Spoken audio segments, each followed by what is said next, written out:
wararka aan hadda ka helayno qaybo ka mid a magaalada Hargeysa ee xarunta maamulka Somaliland ayaa waxa ay sheegayaan in ciidamada ammaanka Somaliland ay xabsiga u taxaabeen fanaanka gilgile masraxyada Soomaalida ee Qamar Suugaani ayaa muddo ku siman 2 bilood waxa uu joogay caasimadda Soomaaliya ee Muqdisho isagoo halkaasi ku qabtay bandhig faneed ay ka qayb galeen qaybaha kala duwan ee bulshada iyo fanaaniinta Soomaaliyeed kuwooda ku sugan Muqdisho ila wareedyo lagu kalsoonaan karo oo dhanka ammaanka ah ayaa afmaal waxay u xaqiijiyeen in la shirqoolay Qamar Suugaani ciidamo diyaarsan loogu diyaariyay magaalada Hargeysa gaar ahaan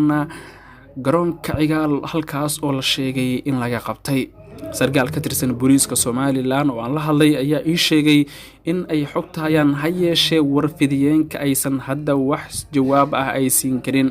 Qamar Suugaani ayaa maalmihii u dambeeyay joogay magaalada Muqdisho inkastoo uusan wax lug ah ku lahayn siyaasadda haddana dhowr jeer ayuu ka soo muuqdiyay fiidiyoyo uu ku dhaleecaynayo maamulka Hargeysa waxaa ka mid ahaa bandhig faneed uu ku qabtay Muqdisho ayuu si jees waxa uu yiri Somaliland waa dal ka mid ah Soomaaliya inteeda kale wararku waxay tilmaamayaan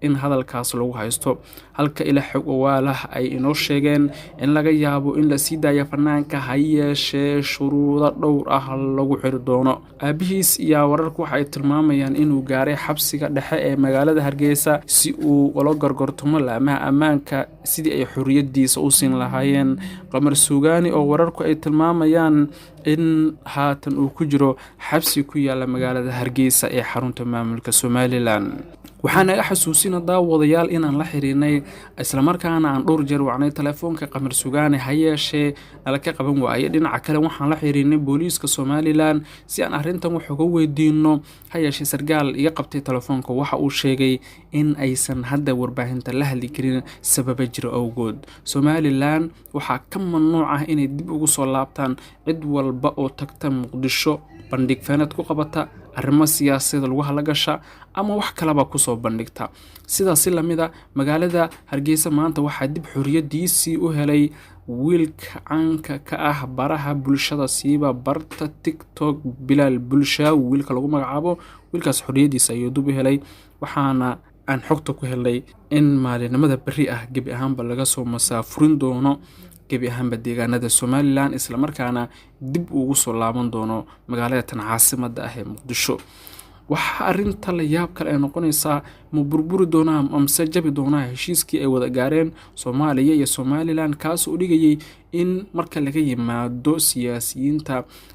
dhinacyada kale ay si xor ah u wada noolaadaan tusaale ahaan heshiiskaas waxa uu dhigayay in cid walba oo tagta Muqdisho oo aan arrimo siyaasadeed ku lahayn ay dib ugu soo laaban karaan magaalada Hargeysa sida odayaasha dhaqanka fanaaniinta wariyaasha qaybaha kala duwan ee bulshada intaas waxa la leeyahay wax lug ah kuma lahan arrimaha siyaasadda laakiin si xabsigan loo geystay Qamar Suugaani ayaa wararku waxay tilmaamayaan inuu bidhaaminayo in ay meesha uu ka baxay heshiiskii ay wada galeen dowladda federaalka ah ee Soomaaliya iyo maamulka Somaliland kaas oo ku qotomay in la dhowro qawaaniinta iyo shuruucda markaasi u yaala barnaamijyadii lagu heshiiyay Bilal Bulshaawi ayaa muddo ku siman 45 cisho ka badan ba wuxuu u xirnaa maamulka Somaliland wiilkan ayaa soo bandhigay wax u eg calanka Soomaaliya oo shaah kafay ah laga dul sameeyay arintaas oo keentay in ciidamadu ay xabsiga dhigaan isla markaana muddo halkaasi uu ku jiro sida aan xogta ku helnay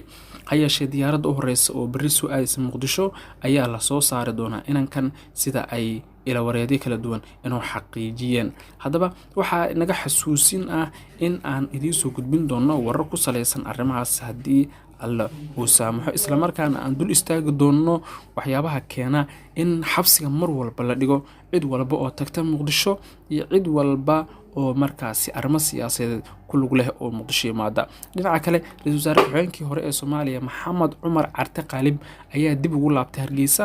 isagoo oo markaasi xilal kala duwan ka soo qabtay dowladihii dalka iska kala dambeeyay hayeeshee waxaan helnay documentary cadeynaya in Qaalib uu madaxweynaha Somaliland la hadlay telefoonka kadibna uu u diray warqad uu ku codsanayo in la cafiyo maadaama aabihiis uu aad u xanuunsanayo Maxamed Cumar Carte Qaalib dibna haatan ugu laabtay Hargeysa isla markaana magaalada Hargeysa uu joogo arrimahaasi oo dhan ayaa Somaliland waxay bidhaaminayaan in weli xorriyatul qowlka iyo sidoo kale waxyaabo badan ay weli dahaaran yihiin isla markaana ay furtu ku godan tahay. daawade haddaad nagu cusub tahay soo dhawow, aragtidaadana noogu reeb ficiladan ay haatan ku kacayaan maamulka Somaliland.